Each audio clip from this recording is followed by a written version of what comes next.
So I'm Amy Edwards, and this is Mark Belton, and we are both friends of Whitney Decker and the Decker family. To our community, the Wenatchee Valley, thank you. The outpouring of love, generosity, and support has been overwhelming, not only here in the Wenatchee Valley, but from the communities around the world. We are deeply moved and profoundly grateful. Seeing everyone come together and unite in support of this family has been humbling and reminds us of what makes the Wenatchee Valley so special. That compassion has been a source of light in this dark hour. This valley helped nurture the creativity, confidence, and joy that Peyton and Evelyn and Olivia shined so brightly. Whether it was performing on stage with Short Shakespeareans and Music Theater of Wenatchee, dancing with the Fabulous Feet Dance Studio, playing sports, or walking the halls of Lincoln Elementary, their laughter, curiosity, and spirit left a mark on all of us. They were the kind of children that everyone rooted for, looked forward to seeing, and held close in their hearts. They are cherished, not just by the family, but by our entire community who watched them grow, perform, learn, and love. We ache with the love we still carry for them, and we always will. Whitney is living every parent's worst nightmare. The hole in her heart is immeasurable. There are no words that can capture the weight of this loss. Right now, she's surrounded by friends, family, and neighbors doing everything they can to hold her up. To the media, we ask for grace at this time. Whitney is grieving the unimaginable. Should she not have to do so under a spotlight? Please allow her the space and privacy and compassion that she deserves. Your restraint is a true act of humanity, and we appreciate it. We are focused on fully cooperating with investigators so that Travis Decker is found, apprehended, and brought to justice. This case is ongoing, and all legal updates will come from law enforcement. The generosity we've seen from right here in the Wenatchee Valley and nationwide has not only brought comfort during this heartbreaking time, it also sparked some important conversations. We're talking about how we raise awareness and advocate for improvements to the Amber Alert system, and how we address and expand access to mental health resources for veterans, especially in the context of family and custody cases. While nothing can undo this tragedy, we're hopeful that these conversations will lead to change that honor Peyton, Olivia, and Evelyn's memory. We end with a message shared by mothers all across the world. When one mother cries, we all cry and hold her in our heart. Thank you for holding Whitney in your hearts now. Thank you.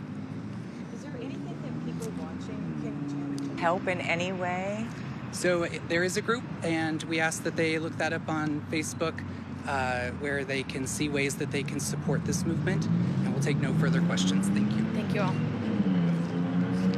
If you are just tuning in, you just saw a press conference with Amy Edwards and Mark Belton. They are good friends of Whitney Decker and the Decker family, describing Whitney going through, quote, living every parent's worst nightmare right now with the death of their three daughters, Peyton, Evelyn, and Olivia.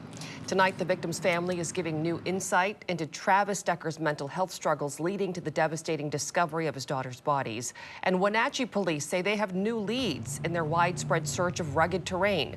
KOMO's Jackie Kent spoke with the family's attorney about how they're helping with this ongoing investigation. Jackie? And Mary, as this community of Wenatchee continues to mourn these three girls, I'm going to step aside so you can see this growing memorial. The attorney for their mother, Whitney Decker, tells me they don't know where Travis could be at this point, but that they are working with law enforcement to provide cell phone records and any information that could help police find him. If you take a look at your screen, you'll see one new photo that police just released of Decker to show his distinct tattoos in hopes the public might be able to spot him. Wenatchee police tell us they've gathered new information, giving them more leads to follow up on. This after executing search warrants on electronic devices belonging to Decker. Attorney Ariana Cozart helped Whitney with her custody case for Peyton, Evelyn, and Olivia. She tells me a judge last September recommended Travis get a psychiatric evaluation and treatment, but that Travis needed an advocate and had no luck getting those services by himself. She believes that added to the former Army Ranger's known mental health problems, including including PTSD and borderline personality disorder. Still, she says Whitney never questioned his ability to care for their kids. No one believed that Travis was ever capable of this. He was a loving father. He did love those girls. His behavior really hadn't changed that much with Whitney. But when she started hearing after they all went missing, some of the red flags that were happening in other areas of his life, then I think she suspected the worst. She says Whitney believes the young girls may also have been saved had there been an Amber Alert issued Friday when they didn't return home from a visit with their dad, and hopes for statewide reform to change the qualifications for those alerts. At the time, State Patrol says there was no suspicion of an abduction. Back out here live, the outpouring of support continues for Whitney and the family, both at the memorial and through an online donation site that so far is nearing close to $900,000. I'll send it back to you. Jackie, have police narrowed down their search area tonight, or have they given any more specifics about possible new leads? No specifics at this point. Unfortunately, we know they continue their search on the ground and by air near Leavenworth, which is about 45 minutes from here. The past couple of nights, Mary, we were here when State Patrol and Wenatchee Police also held press conferences with their search updates. And tonight they say they're not planning to hold another one of those. So we continue to check in, and we'll let you know as soon as we learn anything more specific. Jackie, thank you. Authorities are telling visitors to avoid Icicle Creek, and the Chelan County Sheriff's Office is warning people who own property or live in remote areas of Chelan, Kittitas, King, Snohomish, and Okanagan counties to lock all their doors, including any sheds or outbuildings. Right now, several campgrounds and trailheads are closed as the manhunt continues, and we have a list of affected sites. Just go to KOMOnews.com to see the comprehensive list of campground, trailhead, and any road closures.